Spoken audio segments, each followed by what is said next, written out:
Raconteurs News. Zoo Raconteurs. Zoo Raconteurs. Zoo Raconteurs News. Raconteurs News. Raconteurs News. Raconteurs News. Raconteurs News. Oh yeah.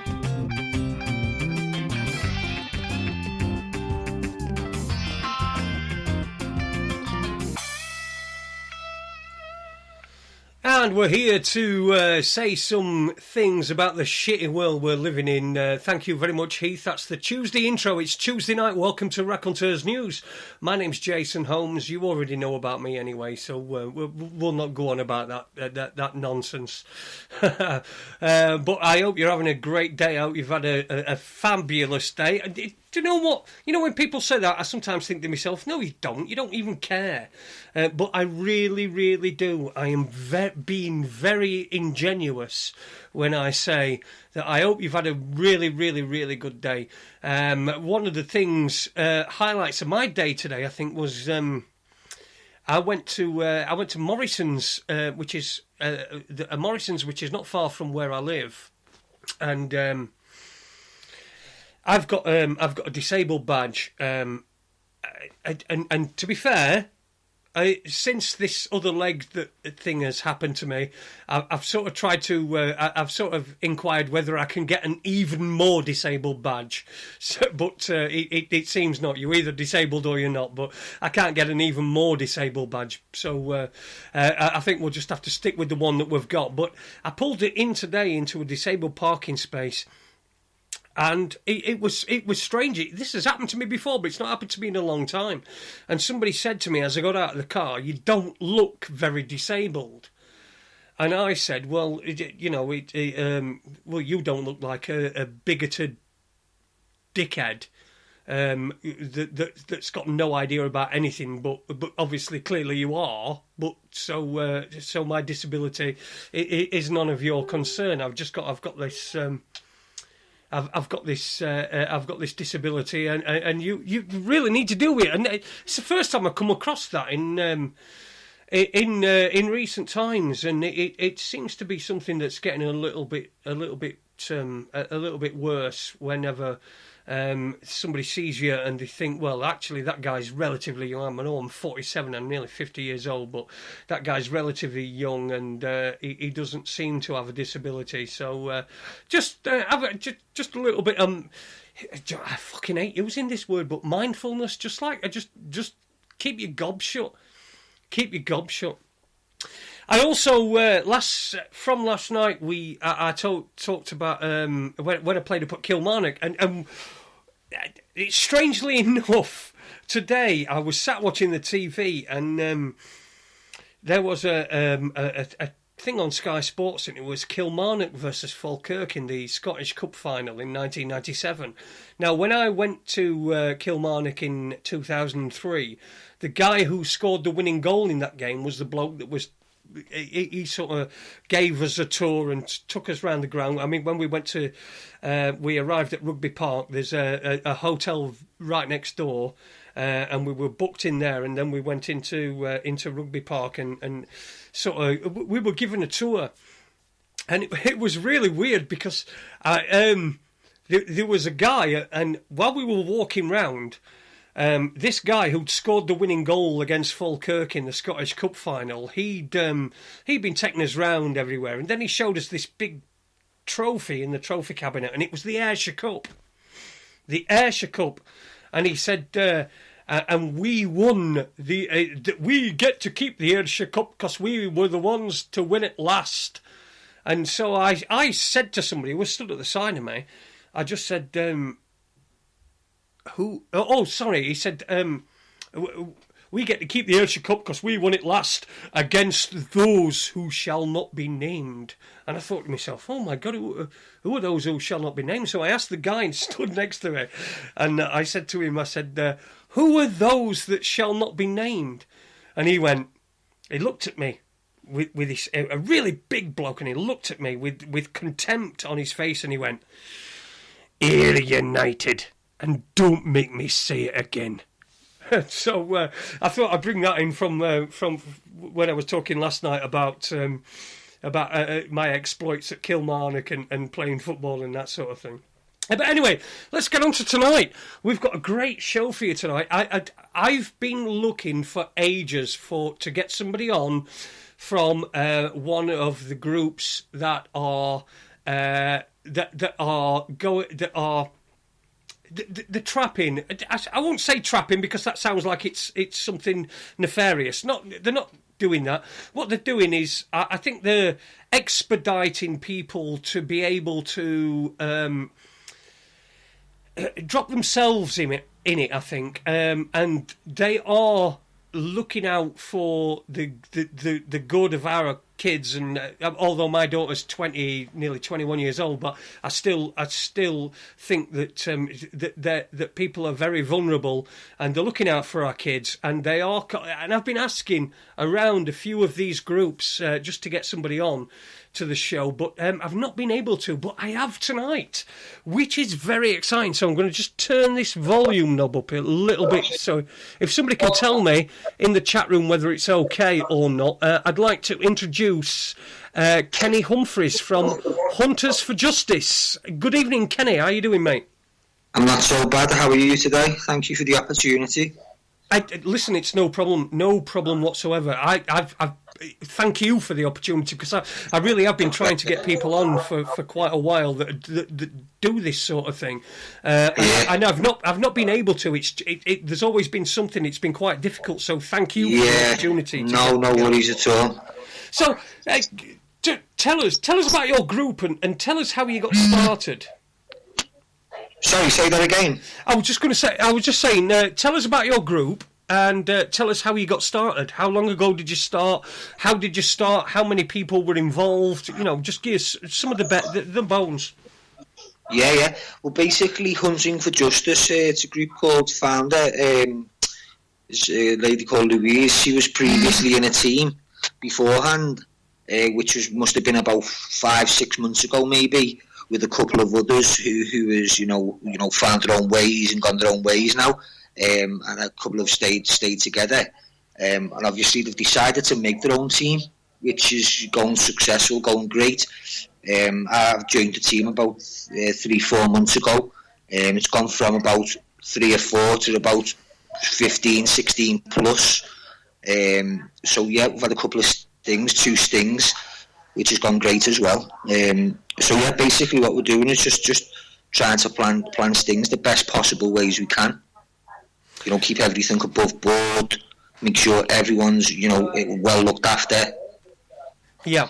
And that's quite important, isn't it, as well? Because of course, that's the main aim, as well as it is to keep the kids safe. It's also, people might disagree, people might agree, but I don't like to call them paedophiles. I've got no facts on that. What facts we have is that they are online groomers, so that's what I prefer to call them. Now, I want them to be while they're in our custody, if that's what we want to call it, as safe as possible. So nothing gets jeopardised, so nothing comes harm to them. I came across this a number of years ago, and I think it was around about 2006 that Dateline NBC in America ran a show called To Catch a Predator. And when I found that online, I became quite obsessed with it, and I would watch one after another. Yeah, really addictive, sort of. Yeah, it is. So, is there any sort of inspiration from that, or where do you think these groups suddenly seem to have appeared all over the internet? I've got somebody called somebody who's on my friend list on Facebook who. I think she's called Mandy Gold, but right. Mandy's been a great help to me. And when I said I wanted to find somebody, that would be interested in coming on the show, and she was a great help. So, it just seems that there seems to have been an explosion. It's just all from nothing, more or less. Just like, as far back as I can remember, my inspiration to this was I don't know if you heard a lady called Stacey Dooley. No, I've not, no. No, Stacey Dooley does all online things like, you know, a little bit like this, you know, finding out all kinds she does about like drugs and things like that. And what was she's done a program a while ago about exploitation of children and like trying to like, you know, speak to bosses and things like that. And she gets really deep in with it. And she does a lot of, you know, about grooming and paedophiles and things like that. And she's just a massive inspiration to me for what she does and how she goes about it. She works at the BBC, she does. But basically, I've been watching her online for years, and now she does programmes for the BBC, like I said. So it's just all about like awareness, and it's just, you know, it's just passionate, really, for me to be doing it. I think that phrase that you bring up, that awareness. Now, it seems to me that there's an awareness. There are many. Whenever I see one of these videos, you know, if it's live, it's happening live, and I do watch them. And I've got to say, they do make me feel uncomfortable. I don't know why, but they do make me feel uncomfortable. But I do sit and watch them. There are a lot of people that are watching these. You know, sometimes there's 3,000-4,000 people that are watching a live sting. Yeah. But it seems that you've got an endless conveyor belt of people that are willing to offend in this manner. It just seems unfathomable to me. No, I understand in a way that doesn't help neither. It's like, you know, I know it's about exposure and that they're, you know, they're unhappy with what the person's been doing, which, you know, they've got every right to be unhappy. It's not right that anyone speaks to anyone under the age of, you know, consensual age. But it's just, you know, a heat of the moment, I suppose, and it doesn't help, of course. Where, you know, I disagree sometimes when. Well, I disagree when they've, what was I going to say, when like they're there and you know, they're calling them all kinds of names and being really irritated, swearing and things like that. Yeah. That's something I'm uncomfortable with. It's, you know, when somebody stood there and they're on a live feed and they're calling somebody a paedophile. They're just trying to get a rise out of somebody. You know, this guy's been caught. His life's over. Yeah, it's bad enough as it is. You know, through his own choices. Now, you know, you keep it like it's the word paedophile unless the guy in front of him has got evidence that he is a paedophile. Then but then still, that's not the right. You know, is it the right way to go about things? Heated situations, because anything could happen. He could think, "Oh, I've lost it all now. And what else can I do?" And you know, it could get even heated more. So you know, you just keep it to the best terms possible. You know, keep it, you know, as calm as possible. And of course, you've got this guy's not alone. He's got members of his family, hasn't he, as well? Of course, guy that you get, because it's mostly blokes, isn't it? Let's face it, the ones that you catch are mostly blokes. So this guy's got a family. Sometimes they've got children. Sometimes they've got a wife and an extended family. So all these things have to be managed, don't they? Of course, they have to be thought about beforehand. And it's a shame that they're not thinking about that. You know, like you just mentioned, some of them have got kids, wives. 9 times out of 10, you have got a family. Whether they're divorced from a partner or, you know, the wife, they've still got that family background, which they're not thinking about themselves. And again, it's sickening to think, it's sickening to know that the majority of them have got kids and they're actually grooming kids who are younger than their own kids. It's like, what is going on? Like, what really is... I don't understand. I can't get my head around that. No, it is difficult for me as a father and somebody that nurtures kids.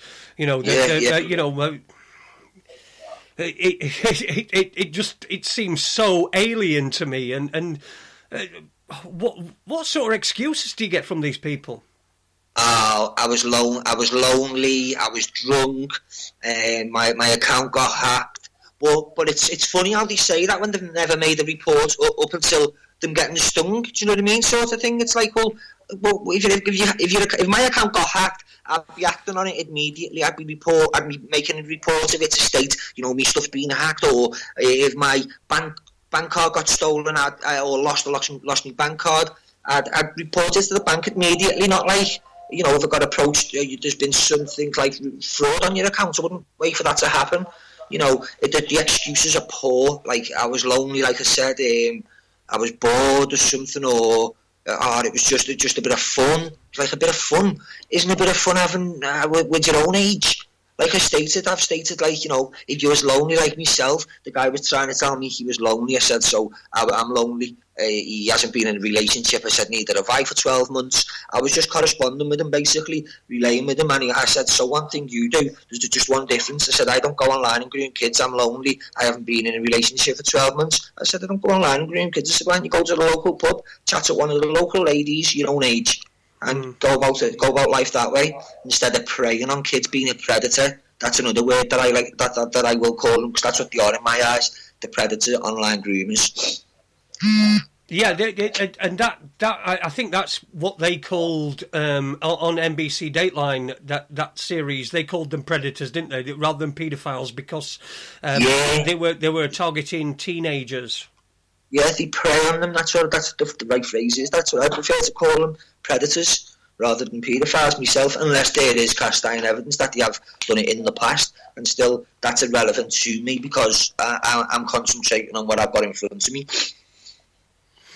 Yeah, we've got Patrick in the chat room. He's just posted that it's a sad fact that top child rapist killers are protected by state corruption. Now, I think that's another show altogether, isn't it? Yeah, definitely. So give us some idea on how it goes. What do you do when? I'm assuming that you do not approach you don't approach people. 100%. We do not make any first messages. So basically, how it works, how our team work it, what we do is we go on a dating app, which I'm not willing to say what apps we use. So what we do is we go on a dating app. Obviously, you have to set it up that you are 18 to access the site, which we do. And then once we are on the site, you get sometimes, depending on what site you go on, you get a little bio to fill in, and you can put your actual age, you can put what your interests, hobbies, and little things like that. Now, myself, I will put my age in there as 14 as my decoy age. And then from there, obviously, like you said, do you wait for the message? Yes, we do. We wait for the messages. We'll never make any outgoing messages first to anyone. So we get the message first. And that's verified. You can verify that. You've never approached somebody first, you know, as the decoy. I can get all my chat logs of everyone that I've been speaking to, and you'll never see an outgoing message from me first to them. You'll never see any entrapments. You'll never see any leading on. You'll never see any LOLs, which can be took for lots of love instead of laugh out loud, because that's another jeopardy that I don't want to be getting involved with. I'll never put any haha. So anyway, I'll get back to it. So we'll wait for the message. So as soon as they tell me hi or hello, whatever, my response to them is, hi, I'm such and such. I'm 14 from Liverpool, and I will always state my age in the very first message to them that they've reported with that, you know, to my response to their first message. Then I will continuously repeat my age, that I'm 14, and I'll talk about school, I'll talk about homework, you know, as a 14-year-old would. I'd talk about 14-year-old things. Basically, I've got nieces and nephews who are around that age, luckily enough for me. So what I'll do is I'll pop down to my sisters and have a little chat with my nephew who's 14, talk about his lessons in school and what lessons he is these days, because I'm 31, so it's been a long time since I went to school. So he's basically, I don't tell him what, obviously, he's a wise kid anyway, but he just gives me a little brain fresh on, you know, a little refresh on school, up to date with school things. So it's just a little bit easier for me. One thing we'll never ask for as well, a couple of things we'll never ask for is mobile phone numbers. We'll never ask for their mobile phone number, and again, I'd never ask for their mobile phone number, because again, I'd call that entrapment. And that could possibly be a charge against me and not them, which I'm not willing to take the chance in. Mm-hmm. And also, we'll never ever ask them to meet us. Obviously, again, that's entrapment. We'll wait for that. And we'll never just jump into it and say, yeah, okay, let's do it. We'll ask why, what reasons they want to meet us. You know, it gets sexual. Why do you want to do that? And just carry on the conversation. Be as naive as possible, and just act like a kid, basically. But what seems incredible to me is that these predators are people that are on social media and can see that this is happening, and yet they still continue to conduct themselves in that way. So, is the desire for sexual activity with children, is Is it more overbearing than their desire to self-preservation? I would imagine, because if you get caught, that's it. You're done, ain't it? It's your life. Yeah, your life is completely done now. There's making mistakes in life. Everyone makes a mistake in life, but that's taking it beyond the mistake. That's not a mistake. That is like I can't get me head around of how to explain what like. They get adrenaline, they must get, they're sexually attracted to kids regardless of them saying, no, I'm not. They've got to be, why else would you do it? Why else would they do it? They cannot give you a believable answer to why. So they cannot give me a believable answer or any other hunter out there for the fact of to why they do it, to what they do. So, are you in touch with other groups then? Do you work alongside other groups, or are you like a one sort of a lone band, or is there? I know that there's a lot of collaboration between certain groups, but what about your group? Is your group? Does it collaborate with other groups, and I'm assuming you share information? Johnny, yes, we would be more than willing to obviously, work alongside with other teams. For example, if another team's got if another decoy's got someone on, another online groomer, and one of our decoys have as well, obviously we'll correspond with that team and let them know what we've got on him. Or 9 times out of 10 there's a male, like we said. So in that sense, we will work alongside other teams, and there has been offers for teams to, we've got a sting in this area, we can't make it, can you get there? And if that was ever the case, we would be more than, we'd be happy to contact another team who may have hunters in like, for example, if we've got a sting in, say, for example, Southampton, and we can't get there, and there's other hunters around that area, we'd be more than happy to, to work alongside with them if they was happy to do so themselves. So what sort of area do you cover then? We cover more or less the northwest, and be still willing to travel. I noticed you got a guy from Warrington on, didn't you, this last week? Yeah, one in Halestown and one in Warrington. Wow. So basically, they were our first 2 stings in about 3 to 4 months as a team. We're getting stronger, we're getting bigger now as the weeks and days go on. So hopefully we will have a big 2018. And you've got I mean, there's plenty of people like your page. How many people? What was it, about 20,000 on your page or something like that? So for a new group, I mean, you're doing really well. You're doing really well. Yeah, in that sense, it has took off greatly, and we can't thank everyone out there enough for all the, like I state, enough for all the follows, all the likes, the shares, the comments, the messages, all the positive feedback, everything. It's just massive. It's just great. For how short we have been together, like you said, for a short time, it's been massive. Yeah. So how long have you been together? It is about 3 months, 4 months, 3 months, 4 months. It is. So, give me some idea of the planning that goes in. You're going to go. You've had the chat with the guy, and the guys. Okay. I read some today. And I was quite shocked. To be fair, it's not often that I read the chat logs, but I do watch the stings and the videos.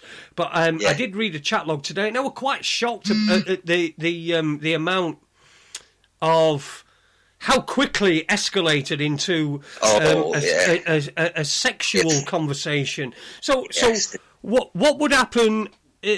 Just give some idea of the preparation that is put into place before you go on a sting, what you're going to do, and what safeguards you put in place as well. Because I do understand that there's a lot of times when people will see that there is a sting happening in their location or near close to where they live, and I would imagine it's probably quite difficult to keep them away from the perpetrator. Yeah, of course. It could be tense, I could imagine. Like I said, we've done 2 stings, and I've seen plenty myself, and I've seen not very many that have had any, I've heard a few people coming across in the distance and things.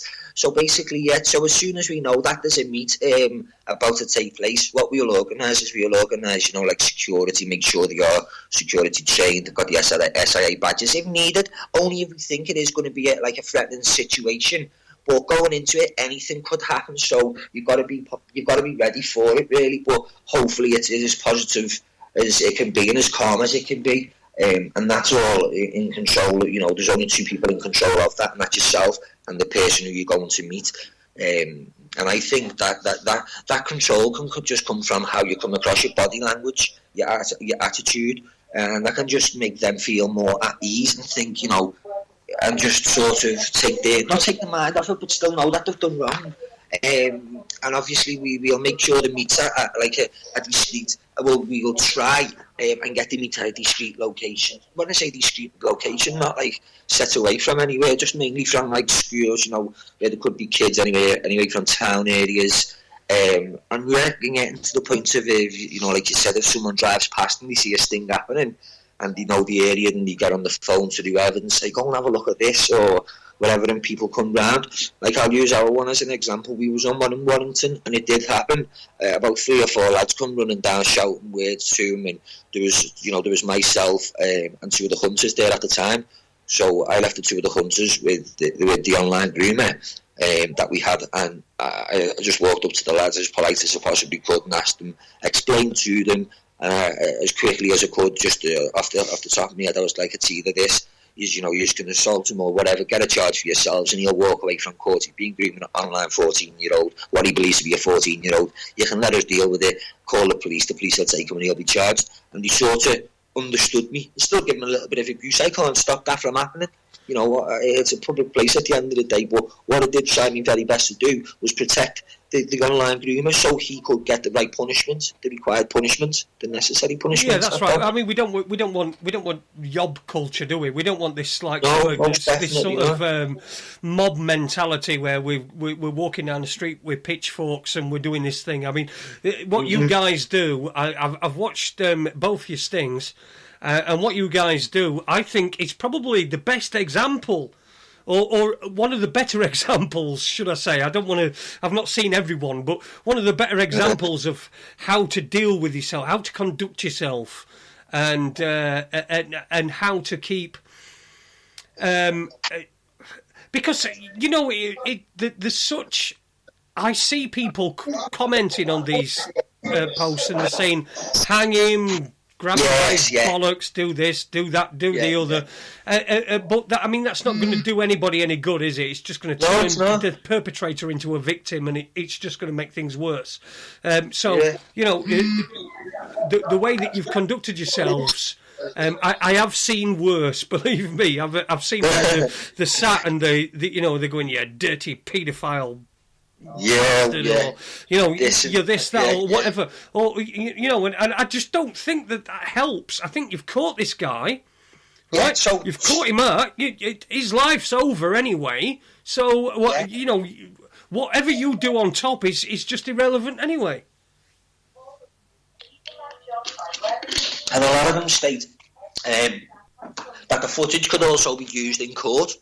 Now, if that's the way they're going on, that's not going to look good on themselves, is it? No. If they're calling them this and that, swearing, or irate and agitated with themselves, they've done a good enough of a job by catching them in the first place, like you said.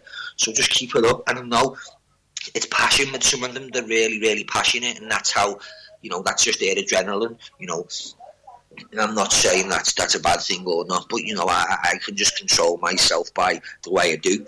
And just keep my calm, and just also it's like I feel angry inside, not where I feel angry as in like I need to threaten them, or just angry for what they're doing. That sort of anger. It's like why kids? Why?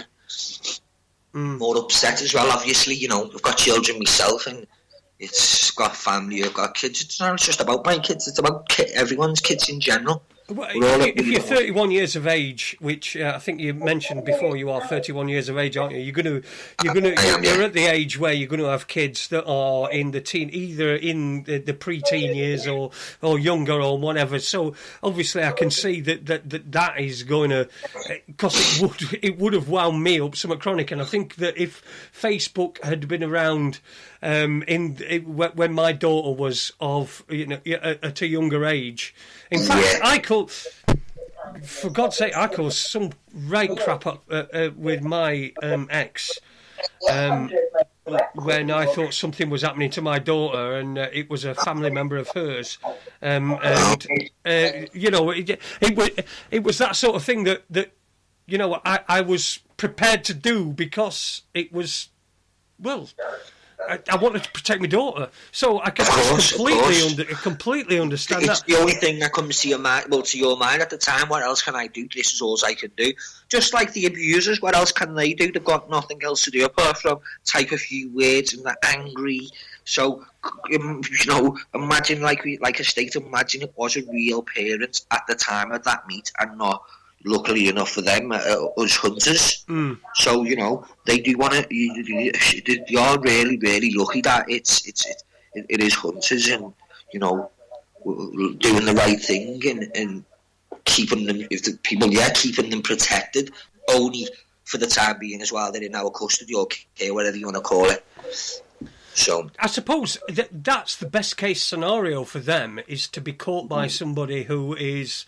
Doing a live feed, and has not necessarily their best interest at heart, but wants to not escalate things and make it so that then you become the perpetrators rather than the guy that you've caught. Yes, could backfire on us. I know what you're saying there. But in that sense, Sting-wise, we are going to be making some changes. We have been speaking as a team over the last couple of days on how we're going to conduct our stings, and how we're going to be going. What the changes are going to be. We're still in the process of all agreeing. Not that we're disagreeing, but we just wanted it all to be going right. I was going to say perfect, but not going to ever be perfect in life, no matter what you do. You know, you can get it close to being as good as. But yeah, as to stings wise, we won't be going live until a charge has been brought to them, either by the police or by the courts. That's when we will be uploading the videos, because it's about jeopardising cases and ourselves as a team. So basically, that's what we will be doing soon, very soon. It's about preparation, like you said. You don't want to be rushing into it and just saying, that's it, we're not going to go live anymore. It's just as easy as that. Unfortunately, it's not. You know, there's a lot of negotiating as a team, all agreeing, which we all are happy to agree on what I've just explained. It's like you're becoming more professional once, you know, like you say, you've done a couple of stings, and you've realised that there's perhaps mistakes in the stings or things that you could have done better, or whatever. So you know, you're not standing still and just you know. We want to be different, and not in a bad way. Yeah, you're trying to do everything in a professional manner, which I think everyone would appreciate. What sort of reaction do you get from the police? Well, it's been mixed, as I can only go off our previous two stings. The both police forces have been fantastic, to be honest. These really have, and I'm not just saying it. They've been great. They've been so correspondent with us. They've been, you know, they've actually not questioned us in a bad way. They've praised us and just talking to us in their time and just, you know, thanking us. Actually, thanking us. A few of them have. I've had to give evidence on one guy actually. So yeah, I've dealt with Cheshire Police and actually Merseyside Police as well. My local police station I went to give some evidence on someone who I had he got stung in London, he did. So yeah, that was by a different team. And at the time actually of him getting stung, the police weren't so helpful there. I was going to say apparently a year to the day he got a suspended sentence for online grooming and got out and got caught more or less a year later. His partner was in the background saying, yeah, I know what he's done, it's okay. So she was siding with him. And yet her face was revealed, but it was a few months ago. So, and basically, yeah, as I was saying, I went to my local police station to give the evidence in, explain to them, just ask me questions what you asked me, and they took it a little bit further. Not like, I mean, like they were like, oh, so what's your team called, and this and that, and they was interested. They were like, honestly, fantastic work. You're all doing great. You know, you're great and this and that, and they were happy as well. They were happy with what we were doing. I was going to say, I was doing what we were doing, and not just us as our team. What most teams are out there doing. So give us the title of your page on Facebook. It's Hunting for Justice. Hunting for Justice, yeah. It's the number 4. It is Hunting for Justice. Hunting for Justice, and that's a hashtag as well. I've seen that on. Yeah, you will find us just Hunting for Justice, but hashtag's just a new thing now, isn't it? It's hashtag this, hashtag that. H4J. Yeah. Yeah, brilliant. So you know that. I'm assuming that you're in touch with other hunter groups. What's their experience been with the police? Because the police, it has been reported recently that the police have been told to clamp down on these. Clamp down, yeah. I've heard that a few times, and I've heard that through through the hunting community.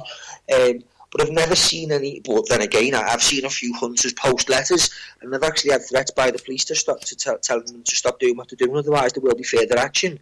Hunters being taken to court, and when police have turned up, they haven't had the best responses that they expected. And I've sort of witnessed that myself by watching the live stings and thought, oh no, that's not good. Obviously, you'd have expected a little bit better from the police. With them, seeing some cast iron evidence instead of just getting told it, or this could have been happening. The evidence there. We'll never go as a sting. Well, I'd have thought no team would go to a sting with no evidence. Just, oh yeah, we've got it there. It's there somewhere on a phone. That's not good enough. You go with the chat logs printed out, as what we did. And they look at them, and some of them, the police officers that we've had, they're looking at the face, and when you get it, they flick through it, and they're like, oh wow, yeah, you've got them good here. And that's what their response was to our last 2 stings. Well, our last thing, he was amazed with the chat logs. He was like, you got him here, you got him good. So, but then others obviously are not so happy, and it's a wonder why are they not happy, and I don't know. It does make you wonder, doesn't it? It does. It does make you wonder. But then again, we know that there are people abusing children in very high places, and a lot of those places are the police and things like that. So it is difficult. It is difficult to. Well, it's difficult to quantify it really, because you would imagine that if I'm a policeman or woman or whatever, and somebody calls me and they've got proper evidence, bulletproof evidence that somebody's trying to groom somebody online, I'd want to be there, and I'd want to arrest that person and bring that person to justice. It just seems that there's a lot of police officers that are reluctant, shall we say, perhaps to open the can of worms that is this problem, because it's a huge, massive problem, isn't it? It's a huge problem. Yeah, doesn't seem to be going away. It's not, even though you've got you guys out there, and there's a sting every pair of plates. I mean, one pops up on my newsfeed on Facebook, at least one a night. Where I'm watching something live, and I don't even follow very many of the people that run these groups. Yeah. So but yes, that's only a few. I've been watching one, and then there's been like 3 other different things posted in the chat group, and it's like, wow, which one do I pick out of the 4? Do you know what I mean? So sometimes there could be 4 a day, and that's only what we're seeing. That's a massive problem, isn't it? You know what? You would have thought that you would have thought. I would have thought, right, that people get quite wise, and once they realise the game is up and there's something, you can't, because these days, if you're with the best will in the world, if you're on Facebook or social media or on the internet and you're chatting to a child, then you're going to get caught, aren't you? You're going to get caught eventually. You're going to get caught, and I don't understand why people can't temper their behaviour in order to not do that. I mean, it's easy for me to not chat to children. My that's not even a thought in my mind. It's like, I know what you're saying. It's to them, it's uncontrollable. It's like it's I don't know. It's an illness, a disease, whatever some people want to call it. It's not. It's they know what they're doing. They know what they're in control of. it's as if it's a profession nowadays. Honestly, it's as if some of them are really so good at it. It's worrying, because to be honest, it's like we've had one, and I will use as an example. I'll never use anyone's name. Obviously, that's for their safety. As much as people say they can disagree with me for that, because he hasn't been charged yet, and I've also used his name. Obviously, people would go to his house or whatever, and this and that, and then no charge would be brought against him. So hopefully, we can get this guy. But you're so clever in what they do. Some will give you some will speak to you, and like you said, they see these things happening now more and more, and it's as if they're watching stings and following teams and things, to get more more of an insight on what they actually do and how they actually catch these people. So it's like they're getting cleverer and cleverer. They really are, because they can go from being really intense and really deep, and then just all of a sudden just back away, and be all and then try and turn it to a friendly chat, and it's like you've done wrong within the first 5 messages. It's game over. So it's good that you're trying to stop, but you've done wrong in the first place, and you can see a massive change. And it's like, I wonder what's changed from speaking to someone on day 1 and then looking on day 25, and it's like the last 5-6 days haven't been, or the last week haven't been as what he was. It's like nothing changes in the mind where they don't want to do it anymore, because they can't change that. But are they watching things? Obviously people are getting put out there in newspapers for grooming kids online, and it's like, people are getting caught, so they must see. They will be seeing that people are getting caught. So it's a tricky one. Of course, it's going to be a tricky one, and it's not going to be a thought of, I'm giving up. It's too hard. It's more of a challenge for me, and more of a battle. I mean, some people might say, and I'm being devil's advocate here, but some people might say you're just essentially just getting the scum off the top of the water. Oh yeah, I've heard worse than that. Deeper down, there are the big ones. Now, this is what sort of popped up in my mind when I saw that the police were being encouraged to try and shut down these grooming sites, was that inevitably at some point somebody big's going to be caught. And that's the problem for them. At some point, somebody who is important, somebody who's got a big job, is going to be caught. And I think that's what for me, that's what they're afraid of is somebody. And if that person gets caught, then that person is going to then it's going to take a few down with him, innit? I mean, I don't think there's any honour amongst paedophiles. Yeah. So I don't know. It is a strange one, because, like you said, they are trying to clamp down on it, and what effort are they putting in? There's a little bit that they are trying to do, and then it'll come off, and there'll be a little write up. But then you think, is it really that? Are they really trying to do it, or is it just like the news reporters, just trying to write the stories? People have got to make a wage at the end of the day. Because if it was that serious and the police were clamping down on it, I don't think they'd just make threats. I think they would actually, if they knew it was wrong and it was an offence, that's their job. They're a police officer for a reason. At the end of the day, they haven't just been told, there's a uniform, go and see what you can do. They've actually gone through training themselves, and however long that takes, I don't know, but I'm sure it's not just going to be a doddle. So I think myself, I'm no one's just my judge on this, my opinion on this. I think if they were that concerned about closing teams like us down, they wouldn't hesitate. They wouldn't think, how can we do this? They would know how to do it. They've got the evidence of teams. So, all the teams that have given stings, they could say, well, let's, instead of looking on the internet for teams, let's start by getting all them folders out of teams who have came forward, and let's see if they're still active. And just let's start off by closing these down. Once we've closed all them down, let's work on the internet. What's stopping them from doing that, really? Or what's stopping them from saying from each police force, get 20, or just an example, get 20 police officers from each force, and we're going to use you just to close down all these teams. That doesn't have to cost them money to do that. They don't have to say, right, we need a £10 million or whatever to get you out there on the streets. We need money for computers. No, they don't. They've got all that already at hand.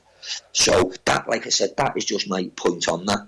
I don't think it's, maybe they're just trying to threaten people, obviously, with the letters, but then they're getting letters. I've seen a letter posted on Facebook, and it was off a hunter from a police force, and to me, I don't think the letter looked like worthy of being from a police station, to be honest. It's out there that there's a lot of upset in the community between different teams. All I ever see is arguments on the pages. They're all against each other, and it's like, not all, but a lot of them are upset with each other, and it's like, why? What can people be doing so wrong? If they're doing things so wrong, just let them get on with it in their own way. But then that is affecting other teams, so that's where they're taking their frustration out on others who are doing silly things. But that is just my point on teams getting closed down, where people can say different, of course they can, and they can show me evidence that they've got of police forces telling them to stop doing what they're doing. I'm no one to say any different than that. Like I said, I'll just always give my opinion and never say I believe I'm right, unless I've got facts myself. And then that's when I'll state, I've got facts here to state that. But other than that, everything that I'm unsure of is just an opinion. What's happening to these people when you hand them over to the police? Are they being charged? Are they being remanded? I've seen a lot where they have been remanded, but what's happening to them? Is the general consensus that they're being handled lightly, and perhaps being given light sentences, or are they being clamped down on? When you bring your evidence to court. Yeah, well, again, I can go off ours a little of the two that we've had. The first one that we had got remanded into police custody, which was, a positive from us, and it is looking good. It is looking like he will be getting a custodial sentence. Now, it is always in the back of my mind to if they have if they've got previous of doing it before. If so, then 9 times out of 10 they will get a custodial sentence. Sentences I've heard that they've had up to 3 years, 6 years, some have had 8 years, and also some have had suspended sentences, programs to go on to get rehabilitated and things like that. Now, I believe as soon as you've groomed a child online, you should be given a jail sentence, and then it goes higher to the variety of the chat log, pictures, images sent, videos, that's when it should get higher and higher. But people that have had pathetic sentences, I didn't know what word to use, but that was the best word for me to use. Pathetic sentences, slap on the wrists, and it's like, that should be impossible. That should not be a thought of getting given out to them. Light sentences. It should be a minimum of nothing else but a custodial sentence. Yeah, well, I think we're all agreed on that one. And I think in the second hour we're going to be talking about judges in particular, aren't we? Yes, yeah. Yeah, we'll get to that in the second hour. I think that's going to be quite revealing. Okay. Listen, guys, it's 10 to 8 on Tuesday, the 30th of January 2018. I'm speaking with Kenny Humphreys from the group Hunting for Justice. So find that group on Facebook, Hunting for Justice, or hashtag H4J. On Twitter as well. You'll be able to find them on there. We got Kenny Weirs, and he's telling us about the... I'm really fascinated because I've been wanting to get somebody on from one of these groups for quite a while, and a big thanks to you, Kenny, for coming on with us. Now, again, I appreciate the opportunity to come on, and again, it's from our team, not just myself. Massive thank you from us all. We're on Facebook Live as well. We've got, I think, this record number of people that are on Facebook Live at the moment. I've only just started doing that in the last couple of weeks, but it's we've got a record number. We're hovering around the 40 mark, which is quite a lot for Facebook Live for us.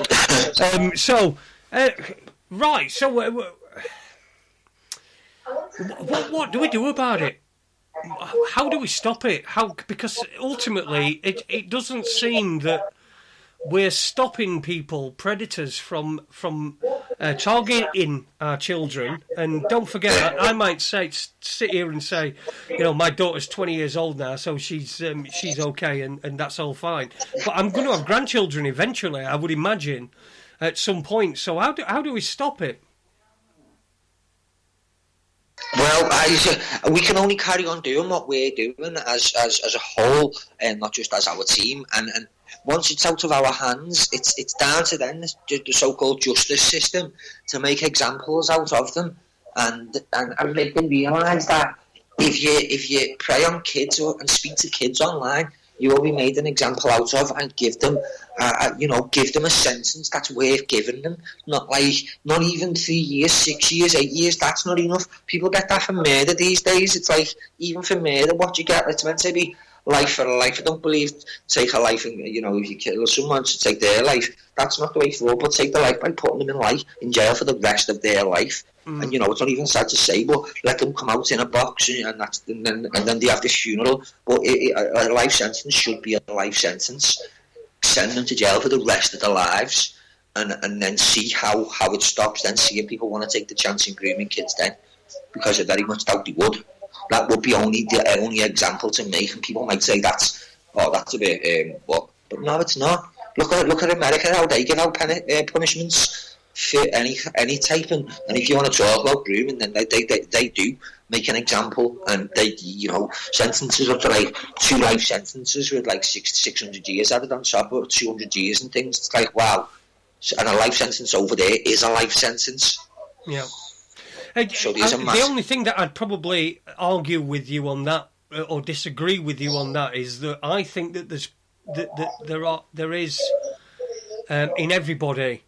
They should be allowed to try to recompense for what they've done, try to reform, and if you give them just a flat, if you just plop a flat, life sentence on everybody in this sort of crime, if you get somebody that's been caught before they've been able to commit a crime, then perhaps there's room for some rehabilitation. What do you think about that? Or do you think once a nonce, always a nonce? Kenny? Sorry, connection. No. Yep, are you there, mate? Yeah, sorry, sorry. Yeah, go on. I don't know if you heard my question, but I was just sort of not really arguing for, but I was just saying that there should be some rehabilitation involved in any crime whatsoever, and in a lot of these crimes are pre-crimes. If someone's caught grooming somebody online, then... Yeah. It's a pre-crime. A crime's not actually taken. Well, the crime is there because they've been groomed, but it's not anything physical or it's anything. So, do you think that there's room for rehabilitation in that that ideal, or do you think that like you said before, it should just be an instant life sentence if you're grooming kids? Yeah, I don't think there's any question of rehabilitation for them. Again, my opinion. The reason why I think that is because I've seen things, and people have been told that they're going on rehabilitation courses. You can't help someone that doesn't want to help themselves. Now, someone grooms a child and goes and does it again after coming out of prison, or getting put on a course, or getting some kind of community service order. They'll go out and do it again and again. Now, what sort of rehabilitation out there would there be to rehabilitate a predator or an online groomer? They're my 2 words that I'd call them. Well, do you know what? I just want to bring this point up as well. Quite a lot of these things that I've watched, the predator or the perpetrator appears to be somewhat mentally disturbed, whether they're autistic or whether... And I know there's a lot that use that as an excuse, but yes. but it's not everybody that uses that as an excuse. And I know it's no excuse, but we're talking with vulnerable people who have probably don't have the intellectual capacity to be able to think like you and I. Yeah, and how do you deal with that? How do you reconcile that? have you got any special measures for anybody that's in that situation? And listen, I'm not defending anybody. All I'm saying is I've watched a few of these things, and I have noticed a couple of times that and it's not yourselves. It's been other groups that have perhaps. Do you know what? It almost. I don't want to say this, but it's almost as if you feel a little bit of sorrow for the guy because he's not got the mental capacity to be able to understand that what he's doing is wrong. In that sense, then I think why would he be allowed to have a mobile phone without any care, without anyone watching what they're doing? Someone should be watching what they're doing at all times. In that sense, like we did have one, and he was kind of, he was claiming he was unstable, and he had a mind frame of a 5-year-old. I think he said it was a 5-year-old. Now, it weren't adding up. It didn't make sense. He had tattoos on his arms. He had tattoos and things like that. To me, what sort of 5-year-old would think about having tattoos? Someone told him to get one. It doesn't work out, and he knew what was what. He knew what a number was. He knew what it was. It related to age. So in that sense, obviously, you'd have got to be a lot more sensitive with cases like that. But still, it's not an excuse. No matter what they come out with, they've got all sorts of learning difficulties. Yeah, unfortunately, they may have, but they still are in control of their actions and what they're doing and what they know to be wrong. Yeah, I completely understand that. Listen, it's we're nearly at the hour mark, so it's nearly 8 o'clock. We've got 2 minutes to 8 o'clock. Normally, I'm starting to sound like Andy, but at this time we play a couple of records. We have a bit of a comfort break. You're going to be okay with that? Having a bit of a break, about 10 minutes, a couple of records, maybe about 8 or 9 minutes, a couple of records, and we'll get on to. In the second hour, I think we'll probably get on to what you were talking about. You wanted to reveal about a judge in particular. I don't know if you still want to do that, but we can do that in the second hour anyway.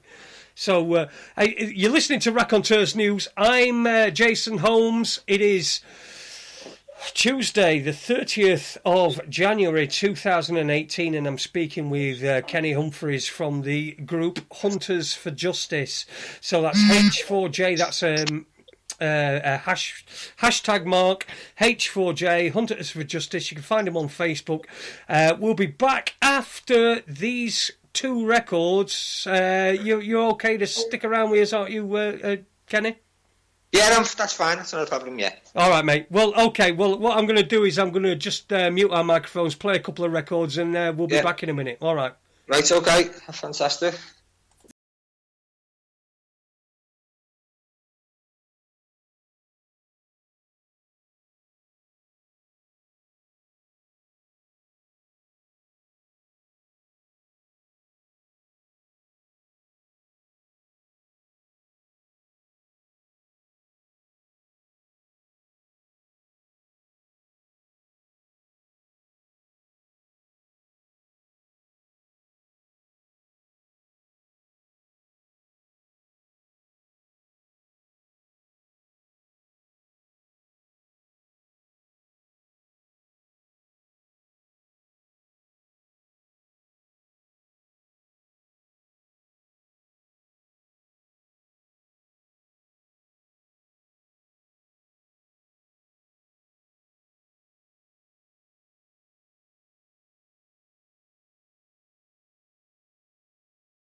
birds, nightingales, not enough Robin Hoods. Too many halos, not enough heroes coming up with the goods. So you thought you'd like to change the world, decided to stage a jumble sale for the poor, for the poor. So you thought you'd like to change the world, decided to stage a jumble sale for the poor, for the poor. It's a waste of time if you know what they mean. Try shaking your box in front of the queen, 'cause her purse is fat and bursting at the seams. It's a waste of time if you know what they mean.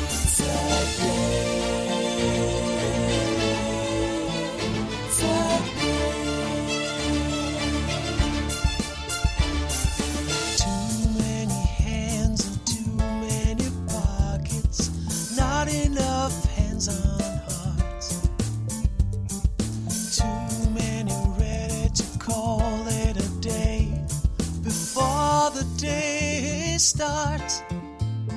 So you thought you'd like to see them heal, got Blue Pete at the stage and appeal for the poor, for the poor.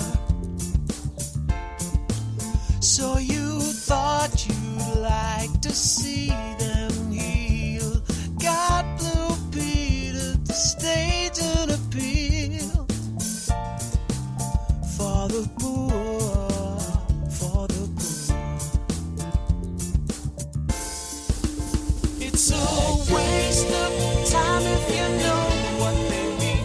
Try shaking your box in front of the queen, 'cause her purse is fat and bursting at the seams. It's a waste of time if you know what they mean. It's a waste of time if you know what they mean. Try shaking your box in front of the queen, 'cause her purse is fat and bursting at the seams. It's a waste of time if you know what they mean.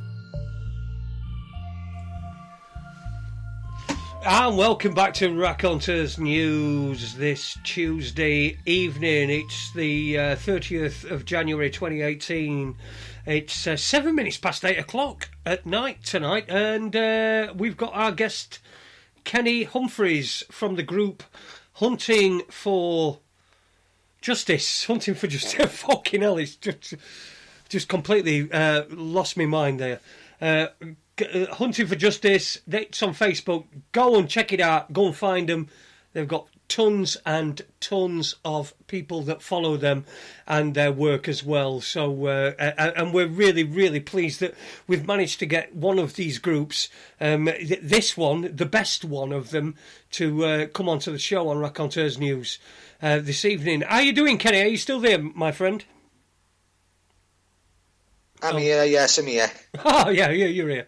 All right, Sorry. did you want to get somebody, did you want to drag somebody into this call? Yeah, I've asked them to, I've told them about Skype, so I'm just hoping that they've got Skype, basically. Right, okay, no problem. Well, anyway, we'll crack on anyway in this second half. You were telling me before, and I know we discussed this and decided that you've got all the evidence that you need to be able to make these claims, so... well, I'm going to leave it to you. You told me about something to do with a judge? Yeah, basically, there was just a judge, as we were talking about judges, how, like, they can just let these kind of cases just slide.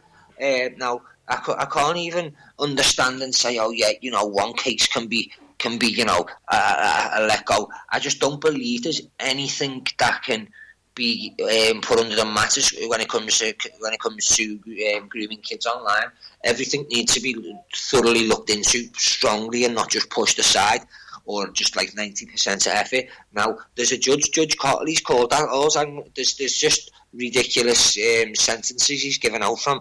Just as even as far back, there was something about 2003. It was earlier 2003 to date, and there was not one single jail. I don't even think there was a jail sentence given out. Now, out of, from that year, 2003 onwards, there was repeat offenders in there, and there was just no jail sentences at all. Just like, again, what we spoke about before, program courses to rehabilitate someone. How can someone be rehabilitated? I find that hard to take in online groomer. How can or a predator? How can someone be rehabilitated? Who's going to be doing the rehabilitating? And how can you be trained to rehabilitate a predator? In my eyes, that's going to have to come from a predator, and I very much highly doubt that is going to happen ever. So, therefore, I don't think that there's the right training to rehabilitate a predator. So I don't think it's just all in their mind. What they want to do is what they want to do. If I want to wake up of a morning and don't listen to someone, then that's my choice. That's all their choices. And yeah, I'm not going to go off the subject. Obviously, that Judge Cottley, it's just like it was shocking to see the cases he didn't jail the offenders on what they should have been jailed on. Inciting meat. Give us some ideas. Give some ideas, some examples of these cases, because if what you're saying is true, then it really is something that's. Of course, they need to be questioned and looked into. It was shocking. I can actually. I wouldn't be able to get it now with me being on. Actually, I'm not. I might be able to somehow. What I've actually got a screenshot of it. It was in a write up somewhere, and it's like the cases stem from inciting in meat, sending pornography pictures, sending indecent pictures of themselves, masturbation videos of themselves, what they believe to be a minor, whether it's a 13-year-old, 14-year-old. I can only use our ages. Majority of teams out there used it. I'm assuming they used it with the ages between 15 and maybe 9. So they know, they get told all teams are goodly trained. Now, they will be stating the ages repeatedly. Now, you'd think that they would just block the person and then not to carrying on and on and on. Now, again, we're going on to the judge. It's just that case, them cases, like I said, the people with pictures of kids and children and videos, images, repeat offenders, like I said. People who have been given suspended sentences and they've came back to him. It's not like they've gone to other judges. They've all came back to this judge. All these cases have been put together, but no one's brought him to justice or brought him to the light of court and to question him, to say, how is this possible? How can he be letting them off with these kind of cases? And it is actually sort of getting to me. I would like to find it to get it to show you somehow. I could get it to you. So do you think that there's some sort of cover-up going on in the judiciary, and there are people that are, dangerous offenders that are being given lenient sentences simply because perhaps they've not actually physically done anything? The intentions obviously was there, but they've not actually physically done anything. Yeah, they haven't done anything. I understand that, but with it being intent, the thoughts are there. That what they're saying is horrendous. So what do we do? Do we have to wait until somebody does something, until somebody's raped, before we can stop this in its tracks? This is what it seems that the system is wanting to happen. Is that people have to go through the trauma, some sort of trauma of being abused before anything will be done by the judiciary.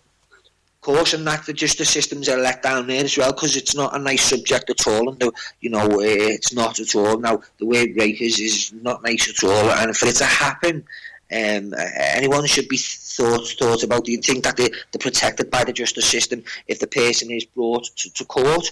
Now, let's have it right. The sentences to rape are not they're not what they should be. They're getting silly sentences. They're lenient towards them. Now, it's like, they should be getting a minimum, and I don't mean to offend anyone, life actually, not a minimum of anything. They should be getting life for doing that to someone, for it's wrong, and the sentences towards rapists seem very minimum.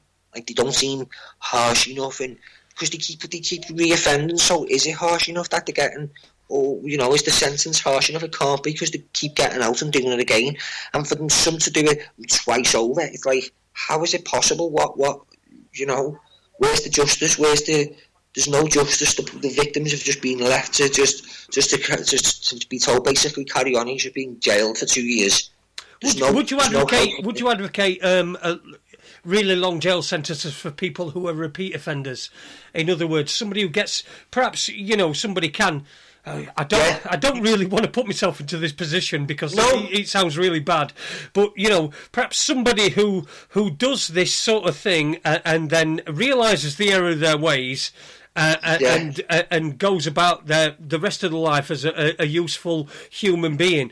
Perhaps that could be I don't even want to say understandable. You know what I think? It's a bit mixed up, this, and sorry for jumping in this before. What I don't understand is, now, there's sentences for violent offenders. Okay, there's violent offenders can get a sentence. It's called an IPP. I don't know whether you've heard it or about it before, or the viewers, people who are listening have heard of it. It's an indefinite public protection sentences. Now, apparently, if you do serious crimes 3 times over, meant to be like a violent crime, committing gun crimes, or serious crimes like that, now you will be given an indefinite public protection sentence. Now, that could be like 12 months. Doesn't mean you're getting out. That means you're getting out when the Queen. It's not Her Majesty's pleasure neither. It's indefinite public protection. You don't have a release date, basically.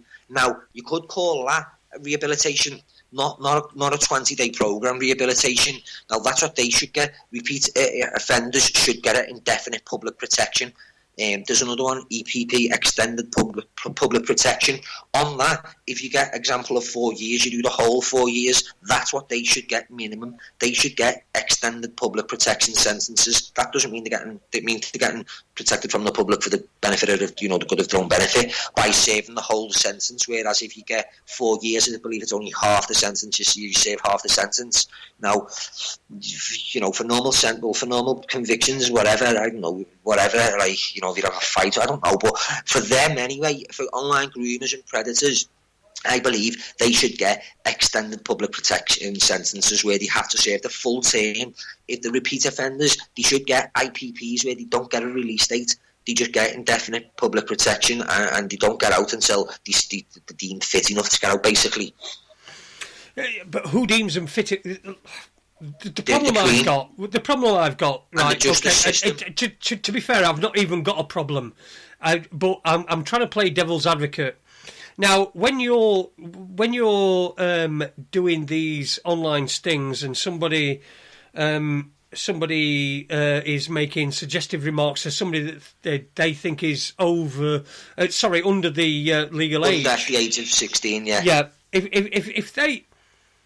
Aren't we, and please don't take this the wrong way, because this is not me in any way, shape or form trying to advocate anything that anybody's doing. But isn't that, once you catch somebody, isn't that sort of like a thought crime? And while I've been saying that, I've sort of answered that myself by saying, well, they've fucking turned up, haven't they? They've turned up, so it's not. It's a thought crime that's then they're trying to turn into something that's actual real life. So I've just argued against myself. No, but I understand what they believe to be a real child. Luckily enough, it's not. But unfortunately, how many decoys is there out there, and how many real children is there out there? There's a massive difference. So sadly, there will be real children out there that they're speaking to, and there will be decoys that they're speaking to who you don't know are decoys up until they get stung. Now, it's like, you can only do so much and try so much. They're going to catch more real children. When I say catch, the predators will be catching onto more real children than decoys, unfortunately. And then as they catch onto decoys, it's like what do you call it? A knock-on effect sort of thing. One decoy gets them, and it's like 4 or 5 decoys. I've got them 6 sometimes. And then one today, there was one a while ago. He had, I'm sure it was 29 decoys plus, and he was a worker at a charity event. I'm sure he run it. He was like an actual manager or something. He got released, and I don't even think he got jailed. I don't think, but anyway, he got like a 20-day rehabilitation program, and he housed him with a prolific offender who preys on children online. And the government's, this actual government system actually housed him, rehoused him with a repeat offender of grooming kids online. Now, so somebody who we could learn from then. Well, he was in prison with him apparently. Well, you could learn from him, couldn't it? If you're a first offender, and then you learn. If you house with a repeat offender, you can then learn from that person on how to not get caught in future. I mean, it just seems like some sort of industry. That's what I mean. It's like getting a profession now. That's what I stated earlier on. It's getting like a profession now. They're getting like they're learning. It's like they're going to learning lessons, all in themselves on what to do, what not to do, and watching stings, following teams, following hunters, following decoys. So they're getting wiser. They are. Obviously they are. But it's only a matter of time before as many as them do, they slip. Everyone slips in life, no matter what you do. As good as you can be good at something, someone's going to, catch you, beat your record, overtake you, and that's getting caught. So they will get caught in life, at some point. What advice would you give to people to tell the kids, when they're talking to people online? You're somebody, you've got a kid who's, we know 13 is supposed to be the age that that kids are allowed on Facebook, but we know that there are younger kids that go on Facebook. Along with the kids, with the parents' permission, not just permission, but it's like the parents sort of see it as some sort of life thing where the kid gets first on Facebook, and so what advice would you give to adults to give to their children who are just beginning on their social network journey? Basically, without offending any parents, obviously I don't like to come across like I'm offending anyone, but obviously I'd expect them to all be telling them to not accept or speak anyone to anyone that is not a family at all. Anyone that's not close to your family, who you actually know it, and unless you know them, basically. On these kids' games that they've all got these days, they're all on kids' apps and that. Like I tell my niece and nephews, only add a friend if your friend can say to you, such and such, it's me from school, and she can tell you her name, and she can tell you, you actually know her, then obviously add your friend. But other than that, if there's anyone speaking to you who you don't know, you just tell your parents or to tell any adult. You see, I mean, there's a lot of people out there that will say, "Oh, don't tell your mum and dad, and don't tell this," and that's what they do. Kids are always. So, would you advocate? And this is what I did, and I'm holding my hands up. When my daughter was a teenager, I think it was MSN that was the big thing that they were on, and I was monitoring it, and I would suggest to people to snoop on the kids, and not in a bad way. You're not looking for you're looking out for them. So I would advocate snooping on your kids, looking on their social media, not allowing them to have a private social media where there is nobody. There is nobody allowed to see what they're doing. I think that everything has to be all open. It all has to be open. Yeah. But that's what mine would be towards my children if they was old enough to have social network, and there'd be terms and conditions that I had access to the passwords at all times. How old are your kids, by the way, if you don't mind me asking? No, I don't mind at all. I've got 2 lads. One's 7 and one's 2. One's going to be 8 actually this year, so they are young. He has asked for a mobile phone for his 8th birthday. He doesn't live close to me, you see, so that's been what he wants, you know, so he can speak to me all the time. And that's another problem, isn't it? That's another problem. The breakup of families, where because I'm not with the mother of my daughter. I'm not with her. I've not been with her for 9-10 years. I'm married now to somebody else. And we've been married for when did we get married? About 9 years ago. We've been about 8 or 9 years ago. So we've been married. Very nice. Yeah. But that's another point, isn't it? Is that we've got breakup of families, so you've got fathers that are disenfranchised from their children, probably because I don't want to cast aspersions on anybody, but sometimes things get a little bit heated in ways that shouldn't really involve the kids, but do involve the kids, and then the kids sort of get disenfranchised and pushed to one side. So I would imagine that they then become they then become fodder. Yeah. For if you've got a kid whose mum and dad are split up, dad, he don't see him very often. He sees him probably on a weekend. He might be a great dad. He might see him twice a week, but he's not there, right? So he's not there to give his wisdom. Of course. And then you've got the mother who's inevitably having to deal with perhaps other children and keeping the household in a semblance, running the household, and it can go under the radar that the kid's being groomed. But I suppose people really should look out for that. Of course, yeah. Well, it's not a thing that it's only out there in the public eye because of what seems like us are doing and people are getting caught. But I don't think you wouldn't think that would be the last thing you'd think. I mean, someone's child's going to get groomed, they need to wake up, and it's something that should be told, be aware of speaking to people. But you'd never expect to have to tell your child, be careful of going on a kid's game app, because there might be someone trying to groom you, not in them words, but sort of explaining to them that there's not all nice people out there. Do you know what I mean? Kids will be thinking that this is meant to be a game app, mum or dad. Do you know what I mean? They're getting told to be careful, or a kid's actually reporting back to the mum or dad. Someone's told me to do this, or someone's asked me for a picture and I don't know who they are. Do you know what I mean? That's like that's worrying. It's worrying, and for the kids that to go through that. Unfortunately, there's kids out there that are actually getting caught by these predators. Have you had any feedback from? Have you had any feedback from, like, parents of people that have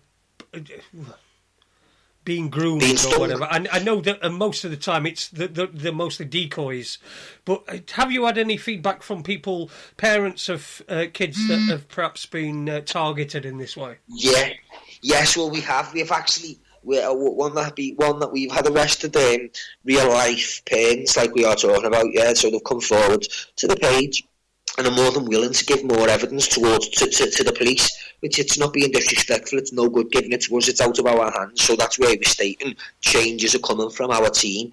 We will still respond to all the messages that we get. We will still keep in contact with all the parents, by all means, if they want to still keep in contact with us, and the victims, if they're over the age of 18, of course 16, now.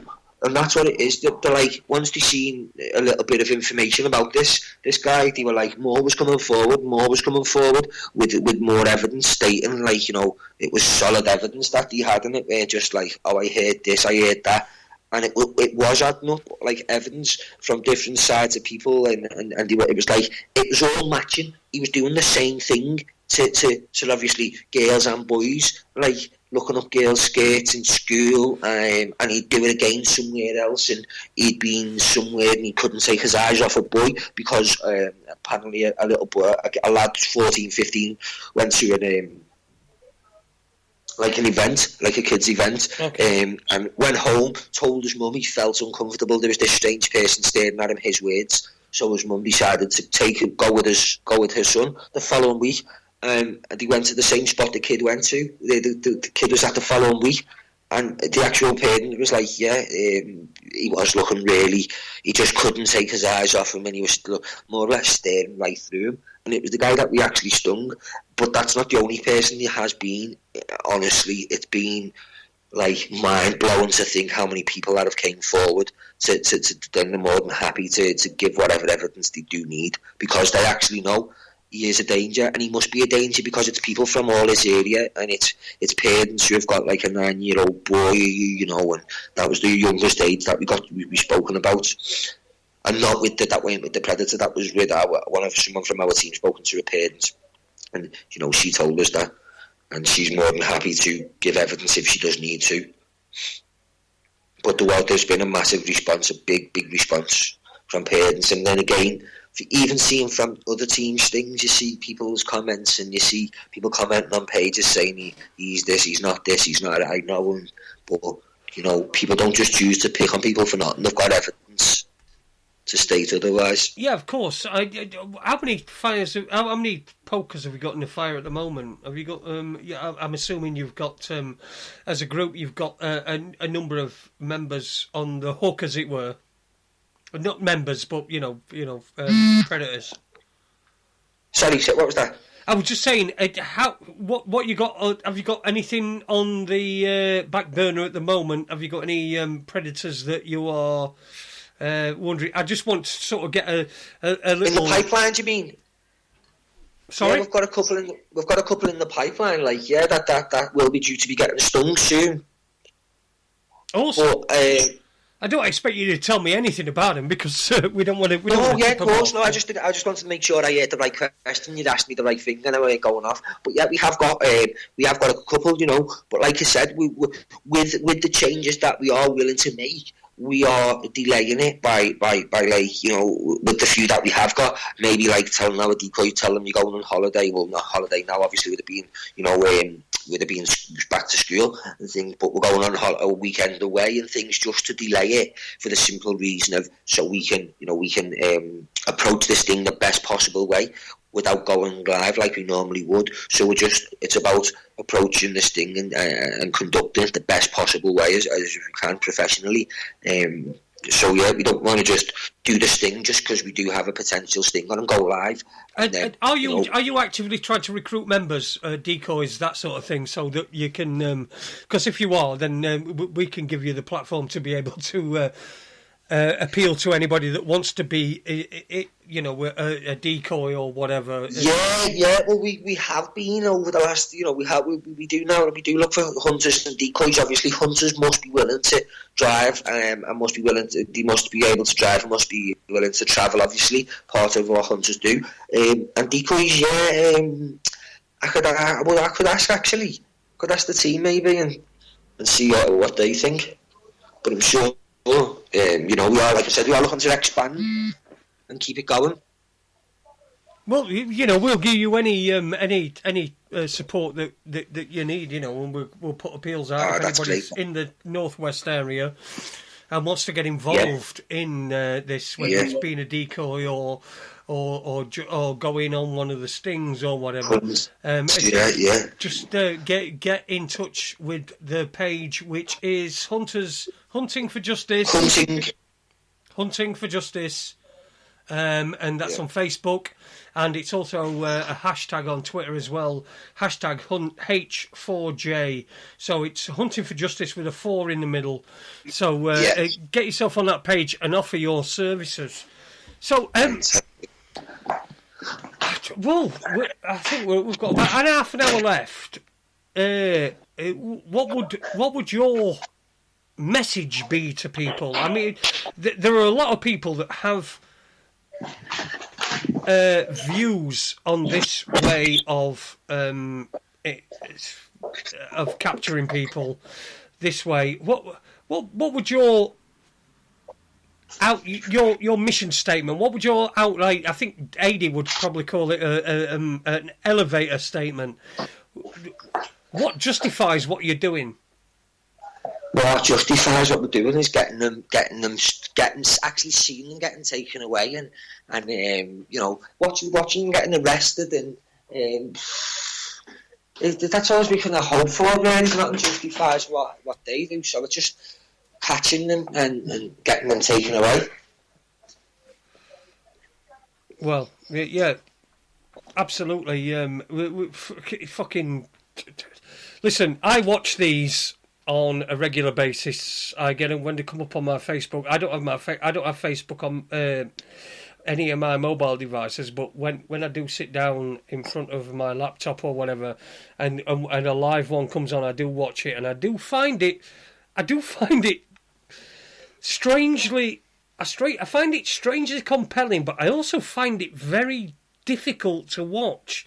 You know, you're watching somebody's life unravel before them. What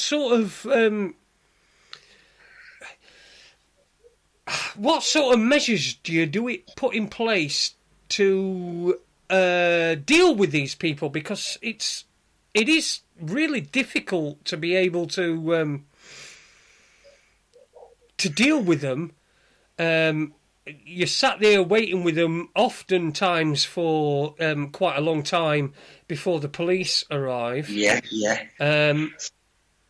And do you know, I've watched a lot of them where they've been really, well, what's the word?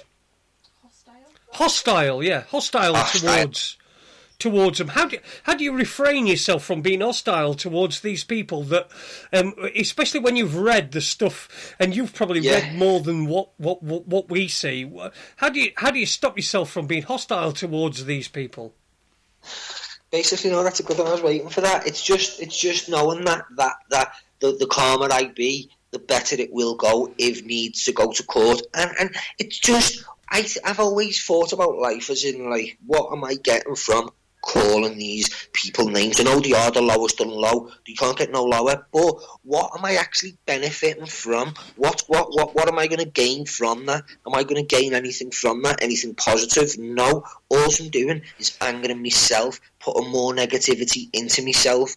And basically that is just not me. As bad as they are, and people say, like we said before, the comments, I don't know, you don't smash them up, or, you know, stamp on their heads and hang them.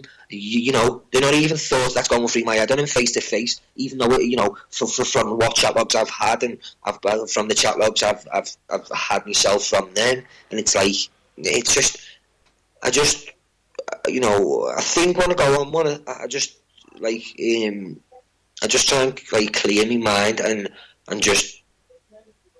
What's the best? As bad as I know they are, the horrible people for doing what they're doing, but then it's like, just forget about all of that and just relay with them, ask them what, like, just try and speak to them and try and get a conversation out of them and ask them why they do it, what brings them to do it. Because screaming and shouting is not going to get nothing done. It's going to get you nowhere, I don't think. So yeah, the one that we stung in Earlstown, at first he was being, like, turning away from us, not looking at us, not speaking. And I tried to approach the situation in a few different ways. Weren't working. And it comes to the point of, I must have worked on him by just being very polite. And it weren't something that I thought, I'm going to be like this, I'm going to do that. That's just me. I tried different ways. I thought, that's not working, so I thought I'd another way out to try and get him to talk to me and try and get him to look at me at least. You know, and it, you know, a few different things worked out and a few different things didn't. And in the end, he actually went with a sigh, and okay, do you want me to be honest? And I was like, yeah, I'd like it to be honest, you know, you know, just going to get you a little bit further. And like we said before, his excuse was for being lonely.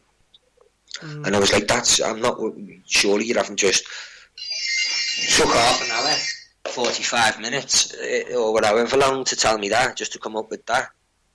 It was like, but it's just, like I said, I'm not getting nothing from being aggressive or abusive to them. All I'm getting is more built up energy that's not necessarily needed. And so I suppose what you're trying to do as well is you're trying to build the best case you can, and you don't really want anything to impede any prosecution against anybody that you've snared. Mm-hmm. Yeah.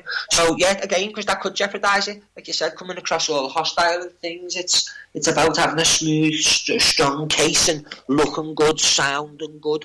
You know, it's not always about looking good. Like it is. Obviously, if a good case looks good, comes across good. It's about if they want to use that footage the footage as evidence, like some of the hunters have said, and it's like. It's not about me. It's about the predators. But I'd be embarrassed if I came across that angry and that hostile towards what you want to a predator again. Yeah, that's all I was going to keep calling them, a predator. So you know, I just don't know. I wouldn't let them get me that angry for what they're doing. But it must take a lot of self-control, really. I mean, yeah, seriously, well, it does take a lot of self-control, doesn't it? Yeah, it does go. Well, the night before, we'll always know, like, for a guarantee, we'll always know, right, we're ready tomorrow, or it could be, like, a week in advance, but as soon as the night before comes, it's like, that's all to think about now, like, I think about everything else, obviously, how we're going to approach it, and cautiousness, and like you said, body language, read body languages, and see how they're agitated, if they're agitated or not, and it's just I don't know. Yeah, it's just that's all I tell myself, just to keep calm and, you know, just ask them questions. And the more I tell myself things I already know to keep me mind from being angry, if you sort of know what I mean. So I'll try and trick my mind from like put them aside and like sort of ask them this, ask them that. And it's already things I know I'm going to ask them anyway, but it's put my mind off being angry sort of thing, and then next minute we're there, and it's like, my body just knows not to be angry because it's not something that, like it's all about controlling the case and coming across professionally, and it could be, you know, to whoever's watching, and I know it's not about that, I'm not being nastily again, and I appreciate everyone who's viewed our things and everything, but I'm not out there to make it look good for myself. It's just about, you know, I want it to look good as a whole because we're a team. You know, I want it to look professional. Brilliant, yeah. What about? I was going to ask you. What you got in the pipeline at the moment? Is there how many cases you got going on at the moment that are active? That are active cases, we could potentially 2 or 3. Right. And what sort of are you? Listen, I don't suppose any of the cases that you ever get are innocent cases. You know, where somebody might. I've actually been like hacked or something, and someone's used the word. Yeah, you know, I do understand that there can be at points there can be cases where people are innocent and have not done anything. But have you come across many of them? No, I personally have myself. I've never seen a sting where they've said that. I've seen a sting where they've said, "Me mate set me up on this dating site," but then they've said that it was like, when was that? 6 months ago, but. You said you haven't seen him. I mean, if somebody's turning up, it's not somebody setting him up, is it? If someone's turning up, it's themselves. I haven't seen your mate for 6 months, but we've just got a message off you 5 minutes ago. Just couldn't have been your mate, or because you've been sending different pictures of yourself. You said you haven't been hacked, but silly little things where it's just not making sense and not adding up. Where they realise they know what they've done. They've never expected to get caught because they just didn't think they would for some strange reason why I will never understand. But they just think they won't get caught. They can send pictures, send the numbers out over to the WhatsApps because they're thinking they're in control of this situation. Where they've already from what I've seen, like you go on a dating site and then they're asking for WhatsApp. And you already know what they're doing it for, to get pictures, because it's like, you look at the chat logs and you think, wow, so that's what they're doing it for, because you read different chat logs and you're like, they're not much different. The words are different on how they say things and what they want to do to believe it, what they believe to be a 14-year-old kid or whatever age, but it's like, they all talk about the same thing. Again, that's where it's like, I don't know, it's like an organisation. We've got a couple of questions in the chat room. Somebody's put anonymous 9496 has said that he's doing the job that the police should be doing, and then also asked, does he like the police?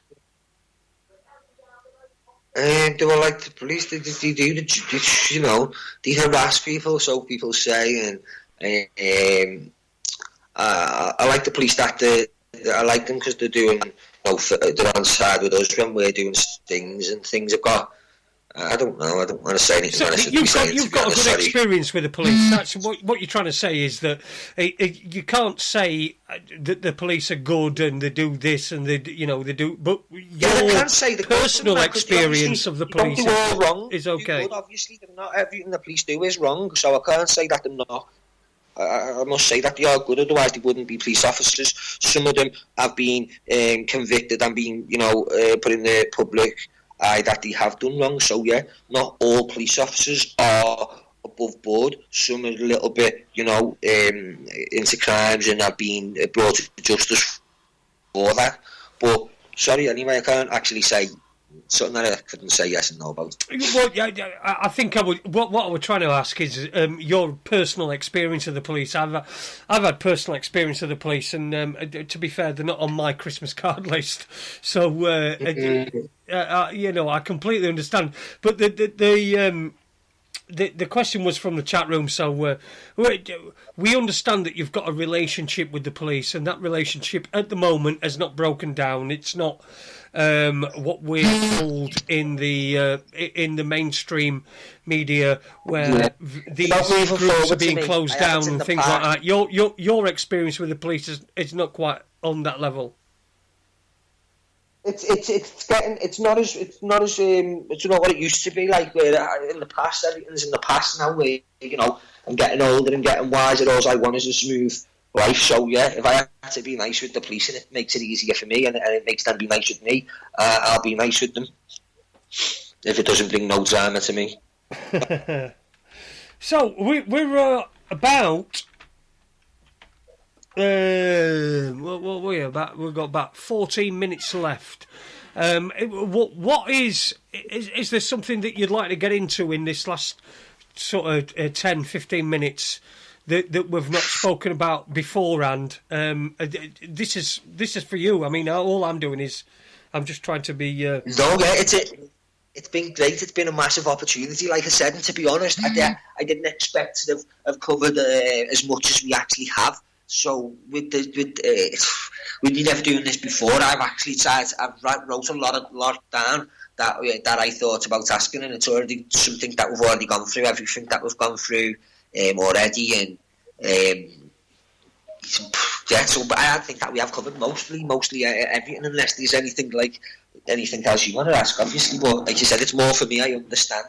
Well, do you know what? I had somebody in the chat room ask what your opinion on the Hillsborough disaster was, and now we've done a show on this. I have had the chief intelligence analyst for South Yorkshire Police at that who was around. I think about he was around anyway, around about the Hillsborough disaster, and we've had somebody in the chat room who wanted to ask you what your opinion on the Hillsborough disaster. I mean, we campaigned on it here on Raconteurs News. We've had Tony Farrell on, Principal Intelligence Analyst. I've done a lot of stuff where I've taken things to the memorial, and being a Sheffield Wednesday fan, I sort of feel guilty for some fucking reason. I don't know why. I didn't do all it was to do with me, but there is that's there. So what's your opinion on the Hillsborough disaster? And also, I'd like to say, I was thinking about this earlier on, and I was thinking we never get any terrorist attacks in Liverpool, and it made me wonder, and I thought to myself, is it because the people of Liverpool and the people that live around there, they don't just accept what people fucking say to them. You know, they'll look into it for themselves. And as we know, a lot of the terrorist attacks are just, well, they're just bullshit, really. So just a threat. that's my rather long-winded question, which is the Hillsborough disaster and terrorism. Well, the Hillsborough disaster, I don't think I can comment on that. For the reason being is, it was a tragedy, of course, but I've got no intelligence on that, to be honest, and it's a shame that I haven't, because I am a massive Liverpool fan. It's not something that, with it being so much of a tragedy, it's not something that I'd like to look into. Like the programme that came on about it, it was just too I couldn't take it, to be honest. It was like too close to heart. So it was just something that I couldn't deal with myself. That's completely understandable, mate. That is completely understandable. I don't expect you. And with you only being 31 years old, I mean, you're probably a little bit. What 1989, weren't it? So you probably was born around about that time. Whereas I can remember it. I can remember it. I was an 18-year-old DJ in Sheffield, in Rotherham. So I do actually remember it. So it's not beyond the realms of comprehension that you don't know anything about. Well, not very much about it, because you weren't about at the time. Yeah. Just stories really from through obviously family and obviously the media and things, but having getting news from family about it, so it's been a lot closer than just, not saying so hearsay, but it's been actual coming from family. Well, that question came from Super Leeds in the chat room, who's obviously a Leeds fan, and he's probably still revelling in the 5-4 against Liverpool when Mark Viduka scored 4 goals in a game. I don't know whether he's still revelling from that that particular time, but a big shout out to Super Leeds. He's always in the chat room. He's a good guy, and he's donated to the Jeremy Bamber campaign, which is something that we're big on here on Raconteurs News. The Jeremy Bamber campaign, and also what else are we big on here on Raconteurs News? Oh yeah, the Sovereign State of Good Hope. But listen, we've got about 10 minutes left. Well, we've got probably about 5 minutes left, because I've got a record to play at the end, which is 5 minutes long, which is Rain by Heath. So we've got this 4 minutes and 45 seconds that I want you to fill up for me, because I'm struggling. I am now, yeah. Is anyone with any questions or anything? I'll be more than happy to answer any questions if that helps. We've had a few questions. We've had a few questions. But yeah, it's just I just like to thank yourself for the opportunity from myself and the rest of us at Hunting for Justice to come on and give our it's not just my point neither. I've obviously spoken to the team from when you first made contact, or when we first contacted you. I'm not too sure how it happened, but from there it's not just been left and put to the side. I've obviously spoke to you them few times, and just from that I've actually spoken to the team, and we've all put our points across, and we've all said we agree on saying this and this and that. So it's not just all from me; it's from the team. And again, we all appreciate the offer from yourself and all the messages that we've had. The likes, the shares. It's been massive from just a short space of time of becoming a team, to all the followers that we've got, and all of just the kind messages that we're getting on a daily basis. Yeah, I mean, that's superb. I mean, I've been trying to contact groups like yourselves for a while, and I had a couple of the ones that said, "Oh, sorry, we ain't got Skype, and we don't do Skype, and all this sort of nonsense." And I've just said, "Okay, well then we can't do we can't do the call, and we can't do the interview." And it's, do you know? I think it's probably been the hardest to get a guest on since I wanted to do a Flat Earth show. Just somebody, who advocated the Flat Earth. They were quite difficult to get on, but I think this has probably been a little bit harder.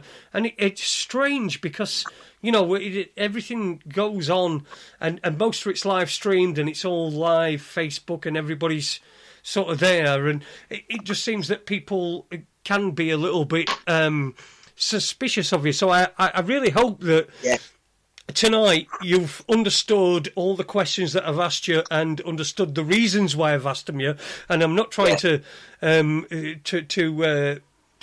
make you look daft or stupid or anything. I'm genuinely interested in what you're doing, and it's been absolutely superb. And it's been brilliant to have you on. Yeah, it is. Yeah, fantastic. I appreciate that. It's been great coming on. Really has. Brilliant. Well, we're right at the very end of the show. I'd like to say a big thank you to my guest tonight. That is Kenny Humphreys from the group H4J. That's Hunters for Justice. So Hunters for is it Hunters or Hunting? Hunting. Hunting. I'm terrible, aren't I? Hunting for Justice. Find it on Facebook. Like it. Get yourself on there. You know what? I've just been speaking for 2 hours with Kenny. He's a representative of everybody that's on there, and like he said, he's not just representing himself. He's representing everybody who's on Hunting for Justice. All the decoys and all the people that do the stings and everything like that. We'd like to say thank you to you. I'd like to say thank you to you because you're looking after us kids. And there's absolutely nothing more important than looking after our children. So a big thank you to you, Kenny, and a big thank you to your team and everybody. And thank you to you for coming on Raconteurs News tonight. I'll be back next week, Monday and Tuesday. Raconteurs News, I've got no lined up yet, but I will have in, the next few days. So just keep an eye on that. It's raconteursnews.com, Spreaker.com/raconteursnews, and you can also have a look at my Facebook Live. That is facebook.com/Holmes, HOLMES. So a big thank you to you for joining us tonight, Kenny, and a big thanks to everyone that's listened in, and we'll see you very, very soon. So take it easy. Here's Heath. Peace.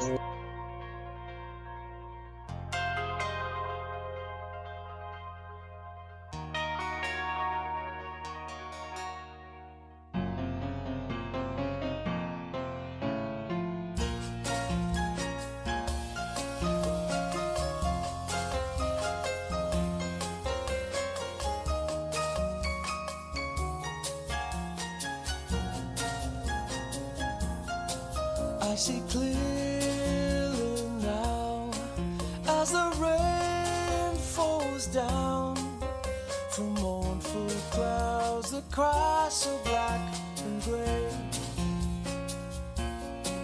You're affecting me ecologically as you chase so long the butterflies away.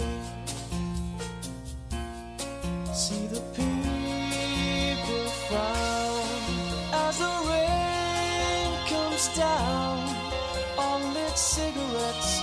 The raindrops play their games, but I feel unchained every time that it rains. I could never be a prisoner to the sky. But the harder it falls, we get trapped in walls, so by memories of our failures, and it's pouring over me.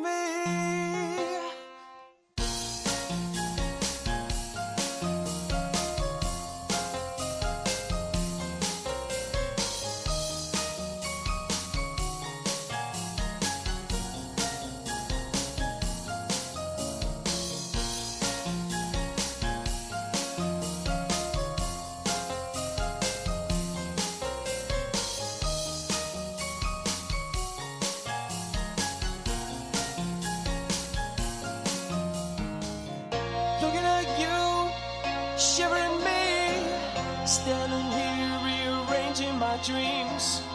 I don't know what fate has in mind for me no more.